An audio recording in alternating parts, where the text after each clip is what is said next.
I'd like to read to you the first chapter of my novel, Dragons Walk Among Us. It's a YA fantasy, and it's coming out in 1 week. That would be July 19th. So without further ado, here is Chapter 1 of Dragons Walk Among Us. The buzz of conversation echoes inside the gymnasium of Cascadia Prep High School. People admire the photographs hanging on the walls, snapped by students from across the school district. I stand in front of my image, a black and white portrait of a homeless veteran named Joe. The LED lighting is awful for viewing photographs, especially a black and white. It makes my photo look like it's a split tone. It's not. I see tons of photos, and that's a grand slam, Haji says. Thanks, I reply, but I know the gangly boy only says so because he's my friend. Then again, maybe he's right. The bad lighting doesn't detract too much. The glow of the fire Joe sits beside is reflected in his wise, sad eyes and highlights the seams etched into his face from years of living on the streets. He isn't much over 40, but he looks 60. I turn away from the photo, unable to look at it for long. Joe is more than a photographic subject. He's a friend. Allison, what's wrong? Haji asks. I blink my moist eyes. Nothing. Let's look at the other photos. Haji escorts me around the gym, offering his criticism and approval of the photographs mounted on the walls. As the editor of the Cascadia Weekly, our school's online news source, he claims to see dozens of photographs every week from student photogs and insists I'm the best. My shots of high school sporting events around the city grace the site's pages practically every week. We've gone about halfway around the gym when I spot Leslie Chapman surrounded by admirers. Leslie's a junior and is everything I'm not. Popular and beautiful and tall. Not just tall for a girl either. She's tall, period. Like 6 feet at least. In the most generous terms, I'm only 5 foot 2 inches.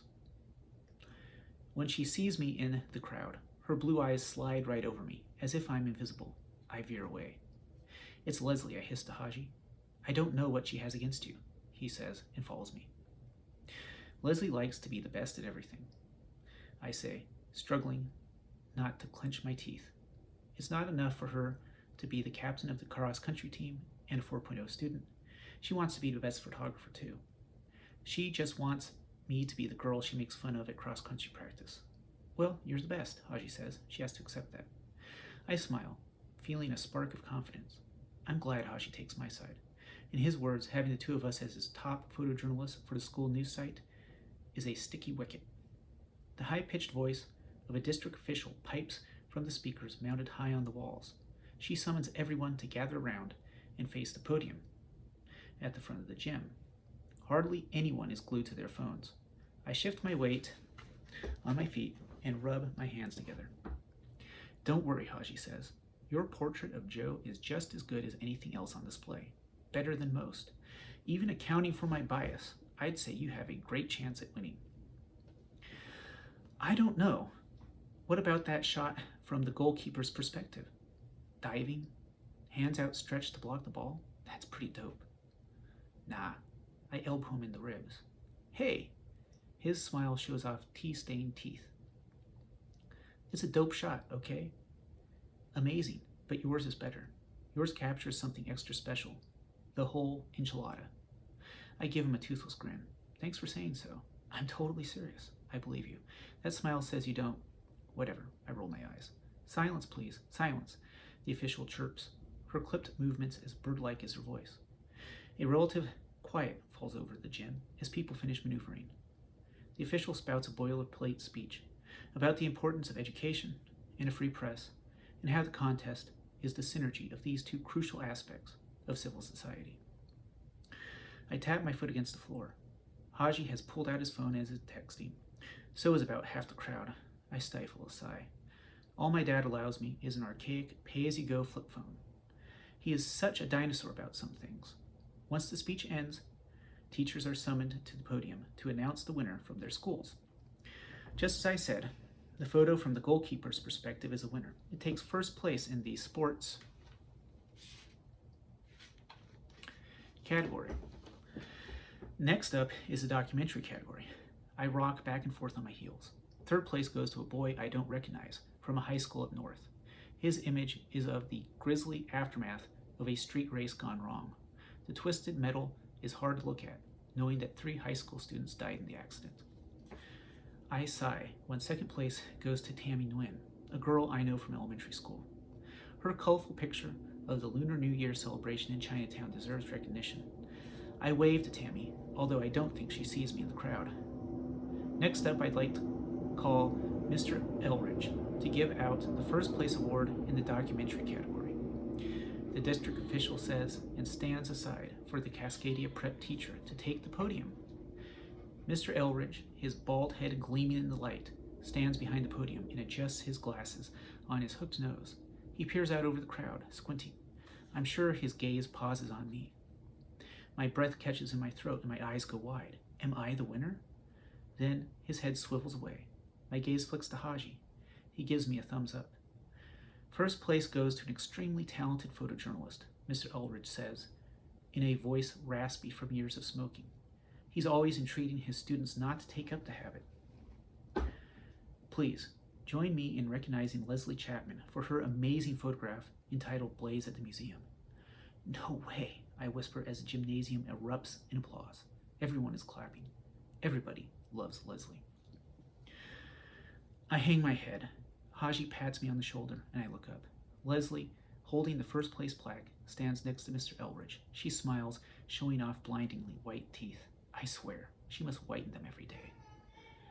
As much as I hate to admit it, Leslie's photograph of the fire that destroyed a museum in downtown Seattle is brilliant. The shooting flames reflect off the building's metallic skin, making the metal and fire seem alive. I guess my photo isn't as excellent as I thought. I wish I am anywhere but here, like at cross-country practice. At least then I could stare longingly at Jason as he bounds over the ground like a gazelle, and talk to Dahlia, with her neon pink hair bobbing in time with the patter of her feet. The district official escorts Leslie from the podium. The urge to pee hits me. Too much coffee. I'm about to make a beeline for the bathroom when the official returns to the mic.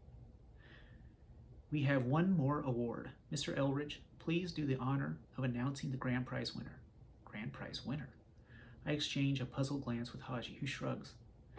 The grand prize goes to a young lady with a professional eye for photography. It's been a real treat to teach her. Allison Lee, come on up. Her photograph, entitled Joe, was chosen by the judges for the grand prize because it captures something quintessential about the subject. My jaw goes unhinged. I utter a squeal before clamping my mouth shut and covering my face with a hand. Haji beams and people clap. I maneuver through the crowd to stand next to Mr. Elridge by the podium. He shakes my hand and gives me the plaque. It's shaped like Washington State, with a camera etched in the upper left-hand corner on the Olympic Peninsula. Across the top of the state it reads, First Annual High School Photojournalism Contest. Below that, grand prize is etched across the state, followed by my name at the bottom. Staring across the crowd, I don't feel absolutely horrible having so many people watching me. I barely notice Leslie standing up front, her eyes narrowed in a drop-dead glare. At the back of the gymnasium, my father smiles and waves at me. I wave back, delighted that he made it to the ceremony to watch me take home the grand prize. Mr. Elridge shakes my hand again. Excellent work, Allison. You really deserve this award. The district official smiles and ushers me off the podium. I re-enter the crowd and head straight to the bathroom. I'm floating in the pristine water off a tropical paradise.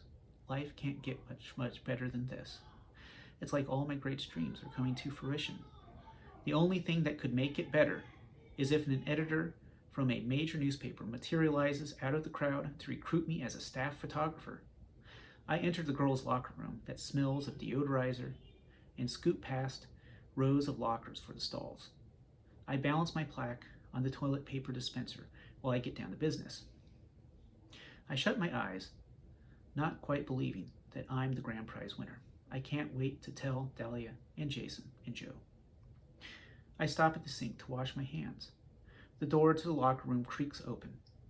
I look in the mirror. both to admire my green hair and to catch a glimpse of the interloper. I clench my jaw. It's Leslie, staring at me balefully. Congratulations on... Your photograph is fake, Leslie snarls. Just like you. Fake.